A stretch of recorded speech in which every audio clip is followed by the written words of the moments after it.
Hello. What's that? Okay, yeah, so that was playing.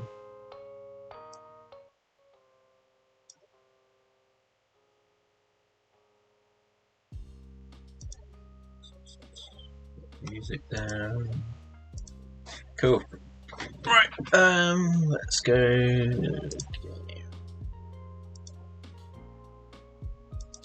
Right, so yeah, I was going to have a look at the dirty pipe room. Interactive lab for exploiting dirty pipe CVE-2022-0847 in the Linux kernel. So in March 2020, a researcher named Max Kellerman publicly disclosed a Linux kernel vulnerability nicknamed Dirty Pipe for its similarities to the notorious Dirty Cow exploit affecting older versions of the kernel.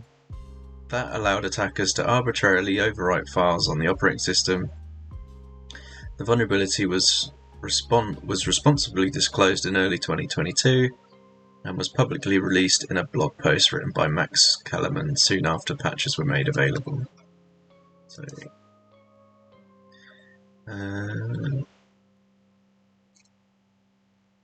there's corruption. So we'll read that after. We'll go through the lab. So arbitrary file overwrites at the kernel level can be very easily leveraged to escalate privileges on the machine, or to aka to obtain administrator or root privileges. This is a devastating vulnerability made more so by its reach. Any devices running a vulnerable version of the Linux kernel, including Android phones, are affected. This run will provide an overview of the vulnerability as well as give you an opportunity to exploit it for yourself in the vulnerable machine attached to this task. We will start by taking a look at the vulnerability and exploit at a high level before moving on to exploiting the vulnerability in subsequent sections of the run. Right.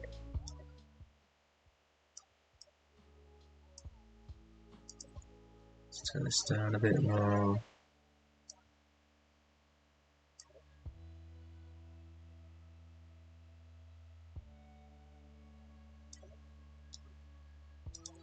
Right, so start the task.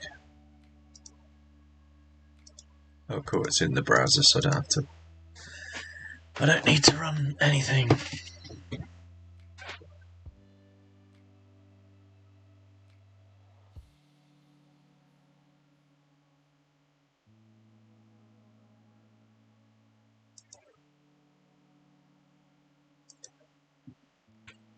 While that's coming on. Hey, Jazz. Jazzy says, "What are you doing, you muppet?" I am about to find out about dirty pipes. So try hack me room. Web link. Jazzy says, Kinky. So we've got to wait for my attack machine to fire up, and then we're going to learn about some of the background. I guess I can read that while it's loading. Okay, so overview. Due to the low-level nature, any in-depth discussion of kernel vulnerabilities quickly becomes rather complicated. As such, we will keep the information in this task relatively light, in the interest of keeping the information easy to digest. If you'd like to read an in-depth explanation of the vulnerability, including a full code analysis, you're encouraged to check out the original blog post, which we've got to read in my own time. Here's the blog if anyone wants to read that. Okay, so before continuing with the task, it's important to note that Dirty Pipe has been fixed in Linux kernel versions 5.1, 16, 11, 5.15, 25. Web link. And 5.10, 102. So if you use or manage any Linux or Android devices, make sure they're running a kernel greater than one of those versions. So theory. In order to understand how Dirty Pipe works, we must first look at how Linux kernel manages memory. The smallest unit of memory controlled by the CPU is called a page. These are usually about 4 kilobytes in modern systems. Of relevance to this room, pages are used when reading and writing files from the disk, although they have many other uses. The part of the kernel that manages pages is referred to as the page cache. When a process attempts to open a file, the kernel loads it into pages which are then made available to the userland process. This userland access can be granted either by copying into user space memory or by keeping the pages in kernel space but making them available via system calls, effectively special functions which are used to interact with the kernel. So what does this have to do with dirty pipe? The vulnerability arises because of how the kernel implements pipes. You'll likely be familiar with the idea of anonymous pipes. These were featured in most shell scripting languages and allow you to pass data between two processes, usually with the pipe character. Pipes are characterized as having two ends, one for reading, the other for writing. You can see this for yourself in the way that the anonymous pipes take the standard output of a process and write it into a pipe, where it can be read by the standard input of the next program in the chain. Back onto topic. The Linux kernel provides a system called splice, which is effectively a shortcut designed to speed up the process of pushing contents of files into a pipe. This optimization is achieved by moving references to the pages storing the file contents rather than moving the entirety of the data. In other words, splice allows us to point a pipe at a page which is already loaded into memory, containing a section of the file originally opened by a process requesting read-only access. See where this is going? By splicing a page into the pipe, then writing our own arbitrary data to the pipe, we can overwrite the content of the page. It's not quite that simple, however. We're still missing one final piece of the puzzle. Usually when you write to a pipe after splicing a file, a new pipe buffer is created to avoid overwriting the spliced data. So how do we force the kernel to allow us to overwrite relevant pages? This is the real crux of the vulnerability, and it can all be traced back to two commits in the Linux kernel.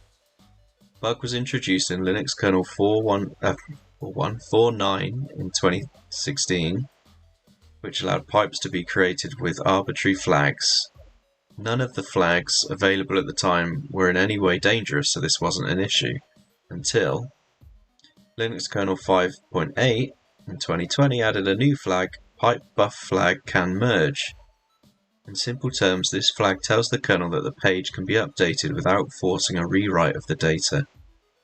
To summarize, we have a flag that allows us to tell the kernel that it's okay to overwrite the data in a page.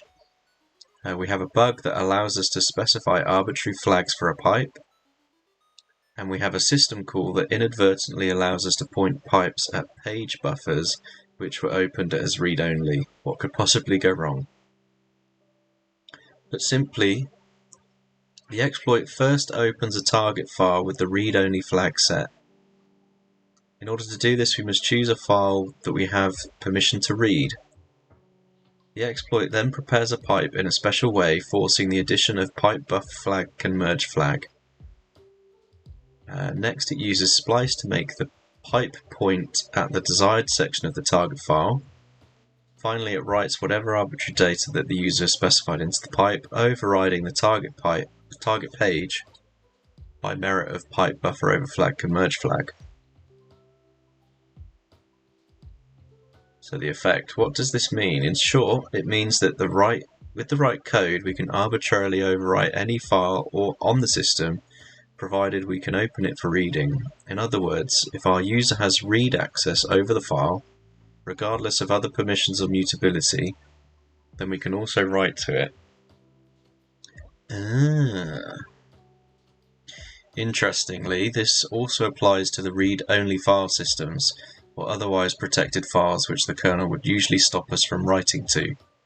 By exploiting the kernel vulnerability and circumventing the usual write methods, we also bypass these protections.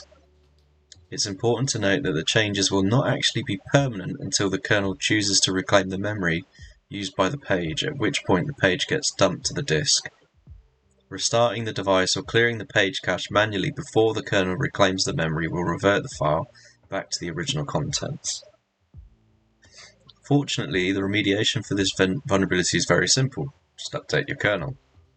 Patch versions of the Linux kernel have been released to support major kernel versions. Specifically, the vulnerability has been patched in Linux kernel versions 5.16.11, 5.15.25, and 5.10.102. Ensure that you apply updates to all of your Linux devices, including Android, as soon as any security patches are released. I bet my Android doesn't even have that. Let's have a look. My phone is like the oldest thing on the planet.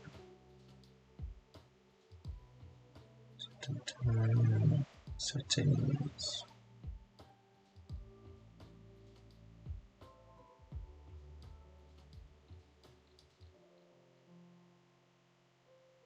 How are you, Jazzy, anyway?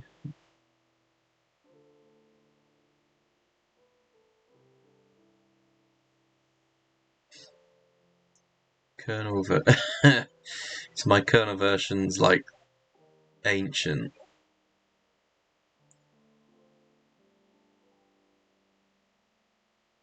Although I guess mine's even older than that. When the bug was first introduced. I'm guessing that's not vulnerable.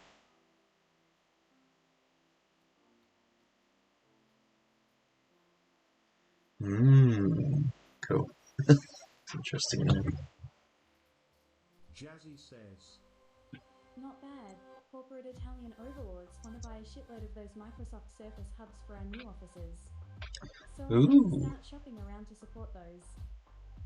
Nice. Surface hub, is that one?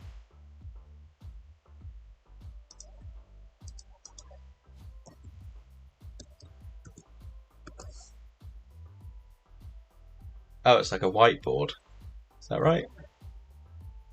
Like a giant fuck-off smart TV. Yeah. Giant fuck-off smart TV. Yeah. Nice.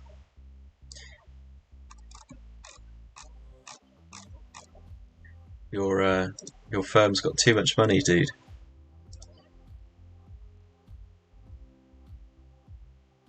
Right, so weaponized POP. Connecting to the target, the lab can be accessed in one of two ways. Using the in-browser machine on the right, which we've got. Should have appeared automatically when you deployed, using SSH from local attacking machine. Best pasta from Italy, my China plate. So we're already in. So I don't need to SSH.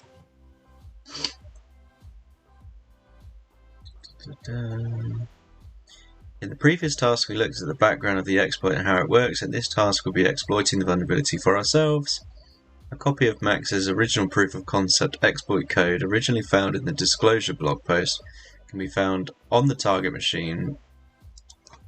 Where are we now? Exploit, okay. CD exploit .c.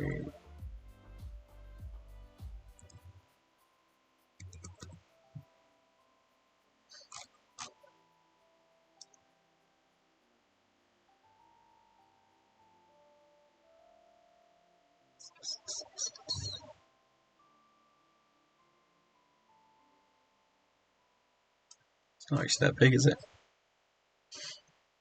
Once compiled, the exploit gives us a lot of control over how we abuse the dirty pipe vulnerability. Specifically, it lets us specify the file we want to overwrite, the offset we would like to overwrite it at, and the content we'd like to insert. We'll acquire each of these things in the following paragraphs. An interactive video clip will be provided at the end of each task to assist with comprehension and debugging of steps outlined in the following sections. Bearing in mind that the exploit won't let us create files, we can only overwrite the information in existing files.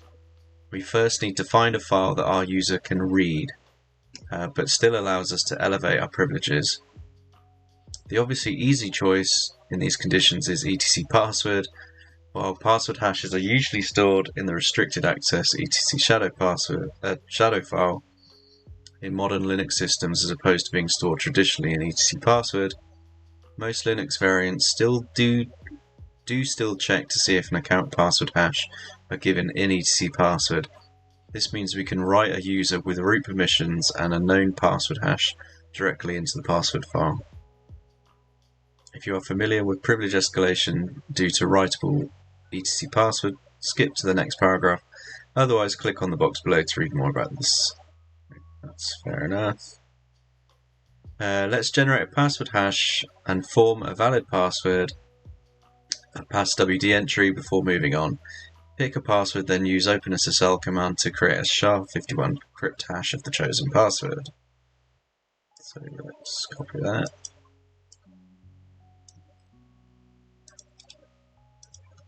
I can't copy it. Right, open SSL passwd 6 salt THM. Just keep it as password, why not?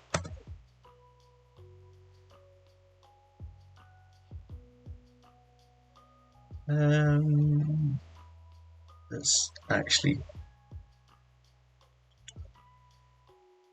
terminate that machine. I'm going to use my box because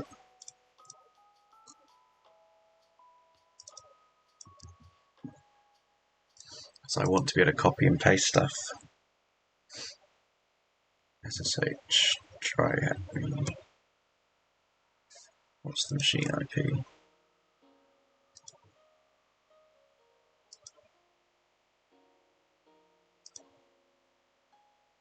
Fuck off. Stop. Now my button's disappeared.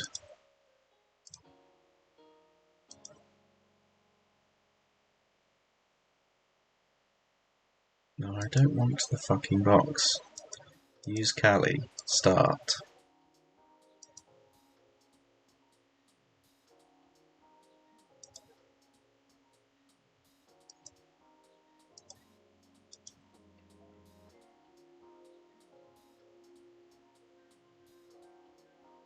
Or is it actually that machine? I've just got to open VPN into it. Ugh.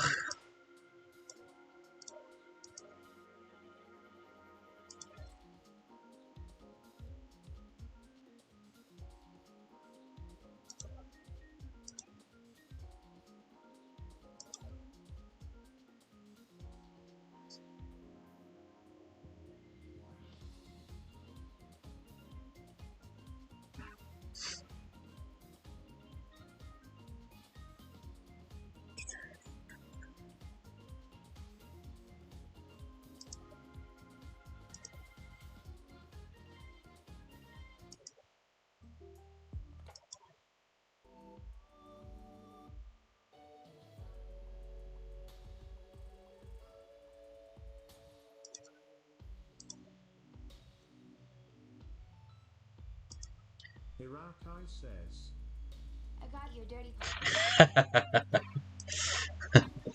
I love a dirty pipe. It's quite interesting. I like how the log4j stuff just went mental, and the log for the spring for shell, which I'm going to do after, that went mental as well. And I didn't really hear much about dirty pipe until I read it on TryAcme. So it's like, oh, it came out in March. Might as well figure out what it's all about.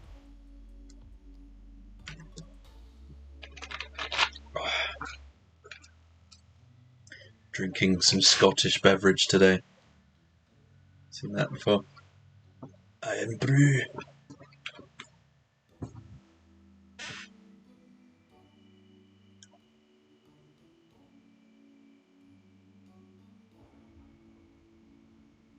How are you, Nick? What's been going on?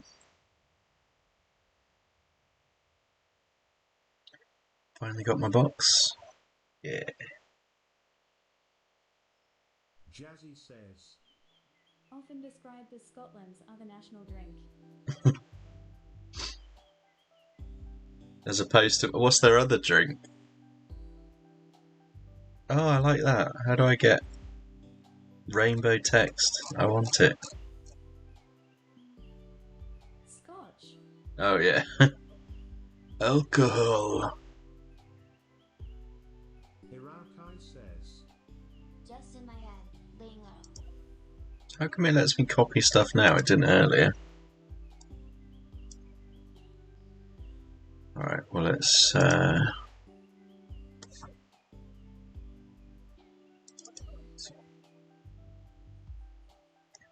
Is it going to give me what I need to do my shit?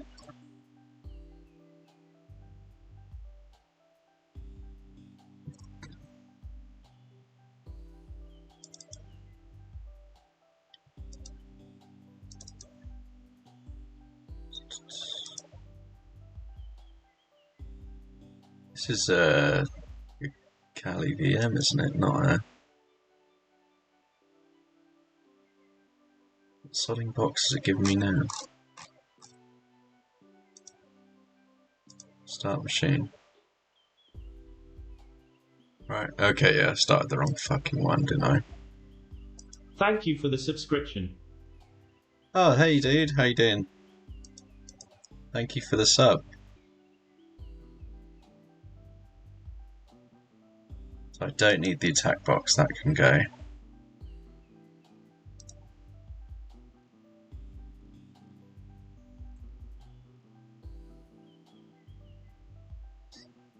I need to do some more emotes. I've only got like 3. I haven't set up any of the animated ones yet. I'm like slacking. Too busy doing other things. At security, live less than 3. How's your 3D room project going? Security says. Jag hugger till den här kaj.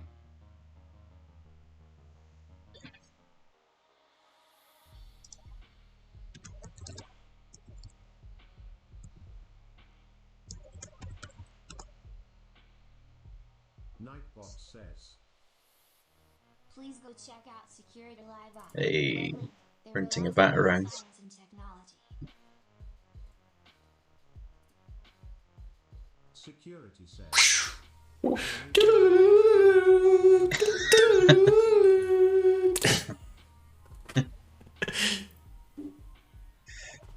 Wolfbear 420 says lol.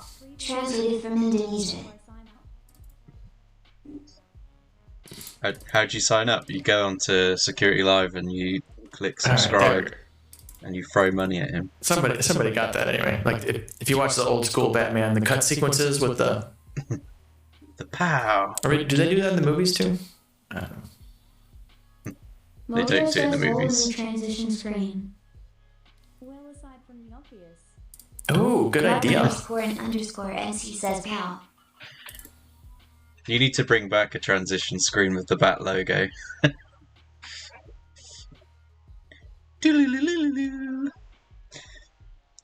Oh, was it? Security says. I think. Oh, yeah. It was doubled loud.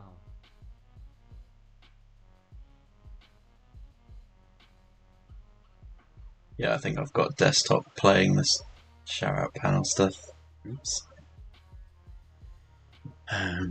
Yeah, you need to have like get the bat symbol to come in, and then you need to like climb up the wall with your green screen.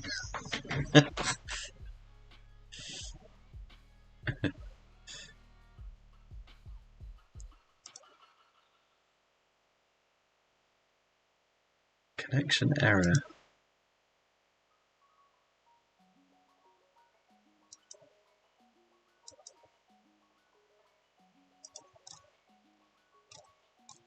Are you trying to turn it on, for Christ's sake? What? Hirakai says. MSec, have you ever played Warframe? I have not.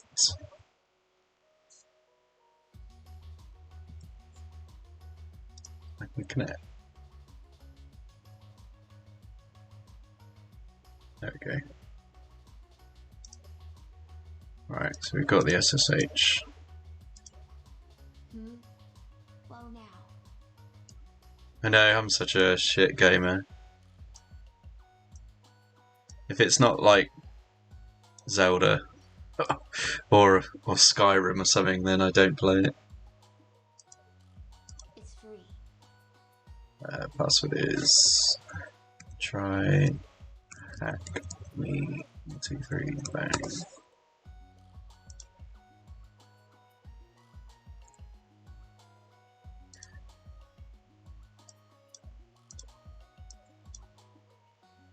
Right.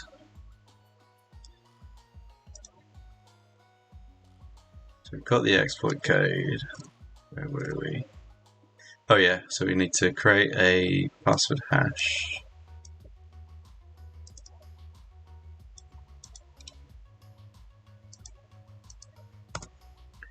So we've got that. Oh, I could have just copied it from there. PC.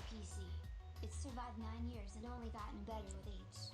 I used to play when it came out. I'm trying to get back into it. Better with friends, of course. What? Why is...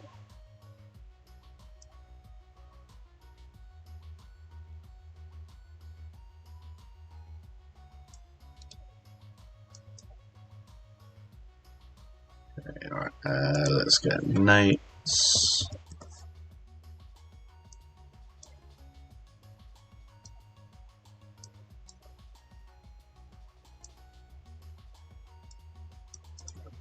So you want that. Insert your username and hash in this password entry template. So we want username. What should we call ourselves?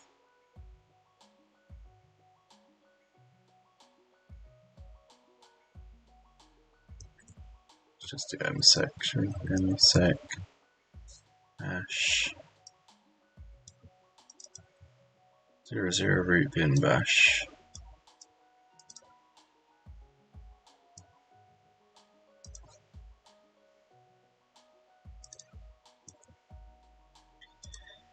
Your entry should look something like this, which it does. Good.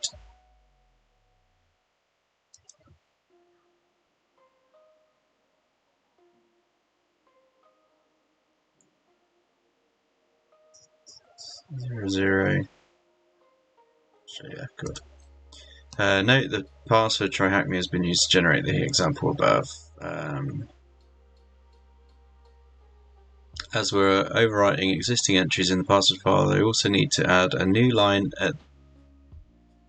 As we are overwriting existing entries in the password file. Follow. Thank you for the follow, 8-bit Oni. Right, as we're overwriting existing entries in the password file, we also need to add a new line on at the end of our entry. This ensures that we avoid corrupting our entry with any remnants of the previous contents of the line. So, like that. Our final content should therefore look something like this, with quotes. Like that. We have our file, etc password. We have our content, just the entry. Now we need to know the offset. The offset is where in the file the exploit should begin writing. In other words, which part of the file gets overwritten. The vulnerability won't allow us to append to the file, so we need to pick an account and overwrite it. Realistically speaking, given the length of our password entry, hash inclusive, this will probably actually overwrite several accounts. Looking through the passwd file, the games account stands out as being a good candidate for a little used account which we can afford to nuke for a few minutes. We can use grep with the B switch to find the offset of games from the start of the file. So, grep B games etc passwd.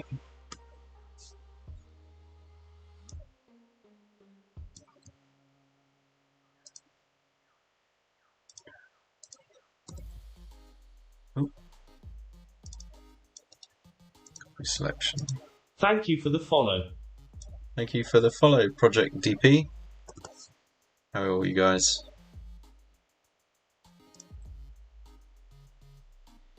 Right, the offset is revealed to be 189, giving us the final piece of our puzzle. Project says. Doing great, how are you? I'm doing great as well, thanks.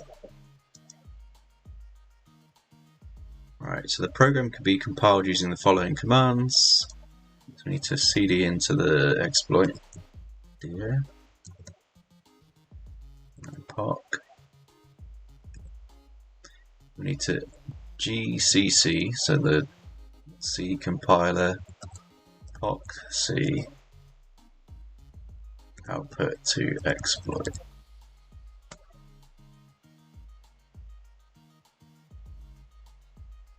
And then ls, it should have built it, so okay. This moves to the directory containing the exploit code, which compiles it with GCC, which I said.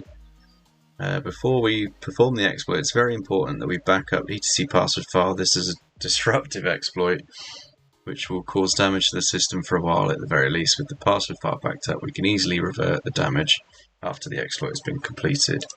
So cp etc pass wd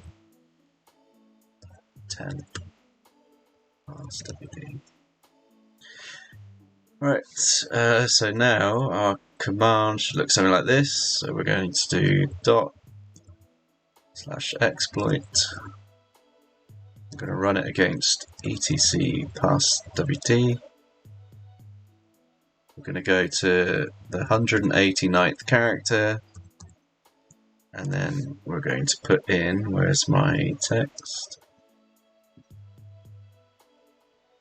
I'll put in my content.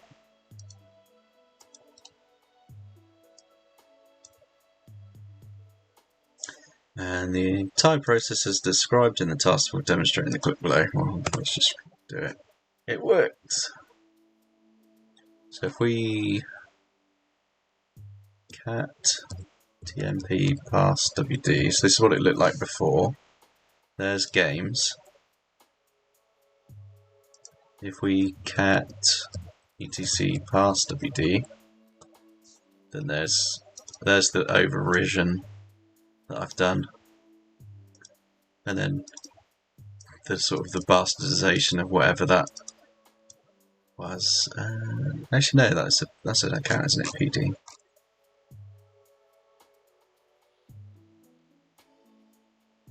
So games PD.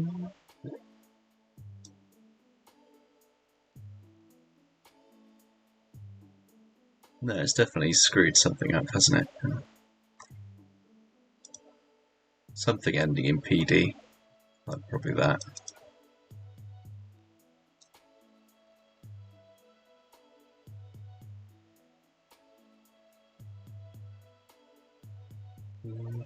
I can't see it. But yeah, it's okay. So we've inserted ourselves into this file. Follow along with the steps described in the task if you haven't done so. Done. Switch user with SU into the new account. So SU MSec password PASSWORD. Hey, cool. So yeah, we've just done a privilege escalation into a root account. Who am I? Root.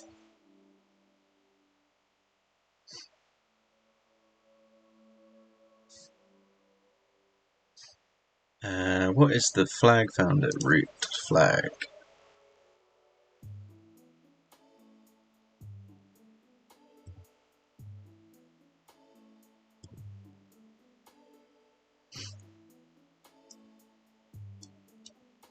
Copy. As mentioned previously, it'd be good if it like got you to actually look for it.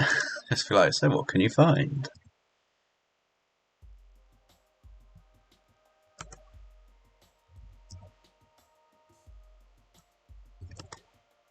Like, at least then you could look for it. As mentioned previously, we have accidentally overwritten other users' accounts by exploiting dirty pipe in this manner. This could cause issues for the server, thus as professionals we must clean up after our exploits. Using your root shell, restore the original etc password from your backup. So cp tmp /pass wd etc. Last RSWD. says, Lol. Terry Snow cleaning a dirty pipe. Richard says, Professionals. I don't see any of those around here. It's not very kind. So there we go. So I think there we go. Yeah, cat eats. So I've cleaned it up. We've got games back. But I'm still logged in as root. So if you had access to this, just from getting user access, you overwrite the past WD file, give yourself root, clean up after yourself, and in theory, if there's like no logging, or you could delete the fucking logs, you're root, right? So yeah, happy days from this point on.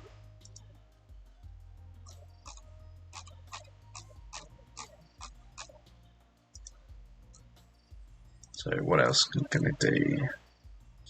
In the previous task, we exploited the dirty pipe vulnerability using Max Kellerman's original proof of concept.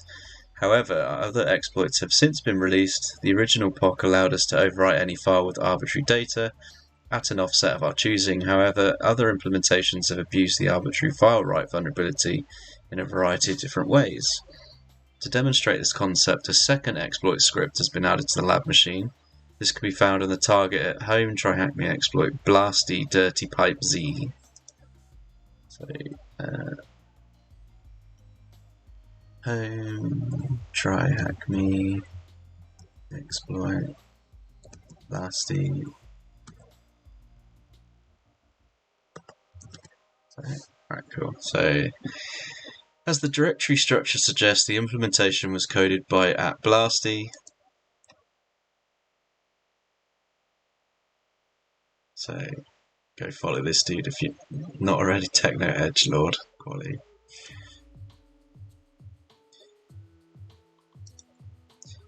Security researcher who you may remember if you've completed the sudo vols baron sam edit room. The original concept code can be downloaded from Blasty's website. However, as mentioned previously, a copy has already been added to the lab machine. This exploit takes the arbitrary file write one stage further by abusing a rather special quality of the vulnerability. SUID programs usually lose their SUID bit when you attempt to write to them. However, this does not happen with Dirty Pipe. In other words, we can write to any program that has permission to execute with high privileges without inadvertently destroying the extra permission, as would usually happen. Blasty's exploit capitalizes on this. Instead of overwriting a file like etc password, it overwrites a user-specified SUID binary such as bin.su, injecting shellcode into it, and then it gets executed with permissions of a privileged user, i.e. root. Specifically, the exploit hijacks the chosen SUID binary and forces it to create a backdoor binary in temp, which has the SUID bit and calls bin shell. It then restores the targeted SUID binary to a full working order by re-adding the overridden section. Uses the newly created backdoor to grant the attacker a shell as the privileged user. Before continuing with this task, please ensure that you have exited your session as the root user. You should once again be executing commands as try-hack-me. Alright, so... Right, done. As the try-hack-me user, compile the exploit using the same syntax as given in the previous task. So, gcc dirty pipe. Let me... Oh, I need to go back into the thing. cd cd gcc dirty pipe c-o exploit. Just see it's there. Yes, it is. With the exploit compiled, it should be run with a single argument specifying a target binary owned by root. Nightbot says, You can change your TDS voice here. Shush! Weblin. Shut the fuck up. I tried to add, the poof command. I tried to add like stfu in there, and I think I refreshed the page and it overwrit it, but Yeah, I put a couple of funny ones in there.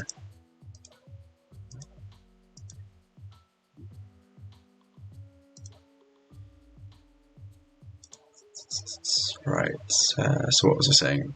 With the exploit compiled, it should be run with a single argument specifying a target binary owned by root with the SUID set. For example, right, so that's pretty shocking. You can just run the exploit against bin su.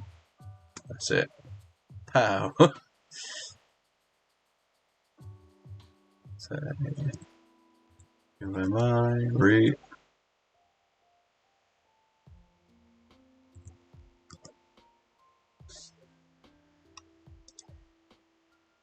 Exploit the target using Blasty's exploit for dirty pipe. Done.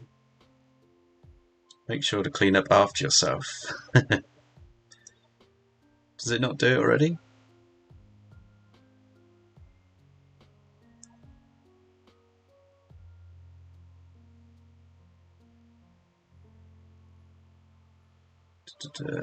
Copy temp shell.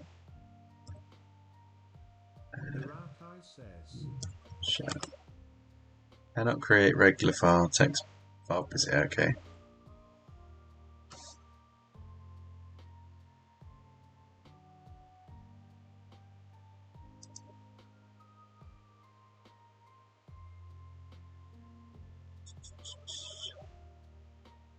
Or does it just mean to delete the shell?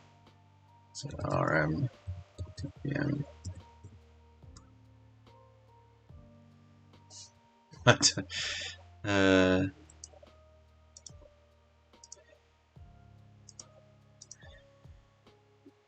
Right, find another exploit for this vulnerability online, review the code and ensure it does what it claims to do, then upload it to the target and attempt to exploit the vulnerability a third way.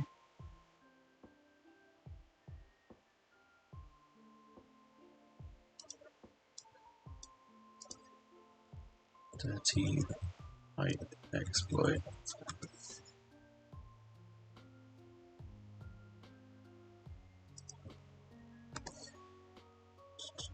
I guess we can actually just look on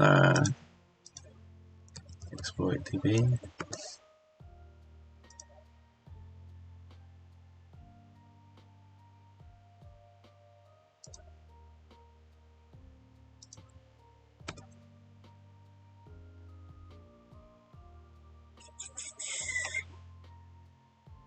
How's there no...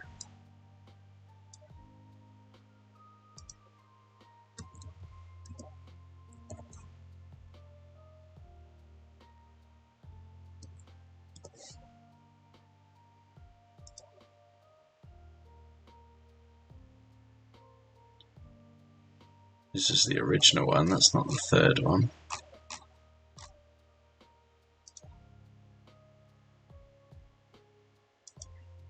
These are all going to be the original, aren't they? Current exploit for... Is that... Really?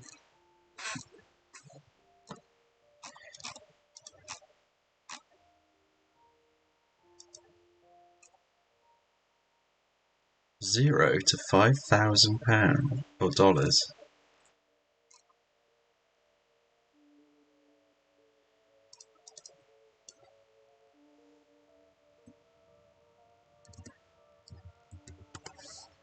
See what other people have done here.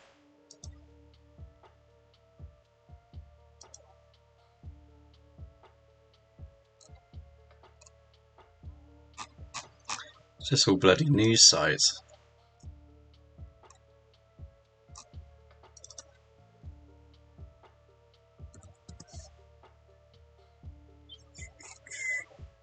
Okay, here we go. What are these?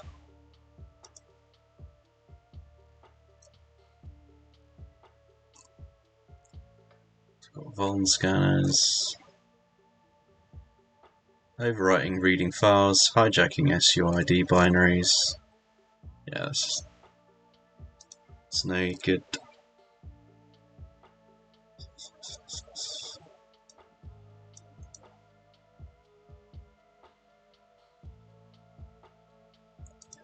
It's doing the same thing, isn't it?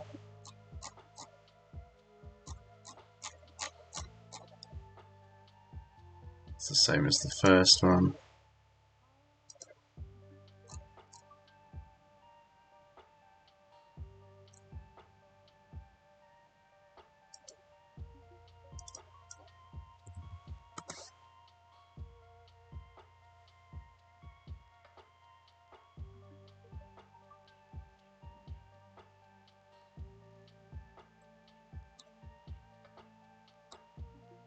Let's see if any of these. That's the one I just looked at. Another one. My personal POC and exploit.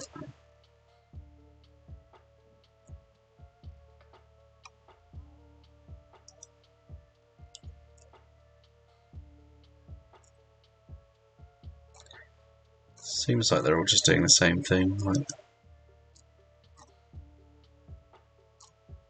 Like it's either one of the two that we've already done, so I'm not sure what they mean by a third exploit.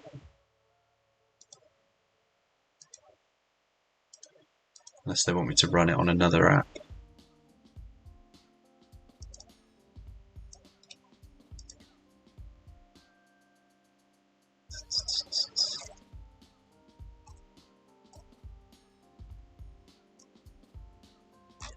Yeah, there's not even any write-ups for it.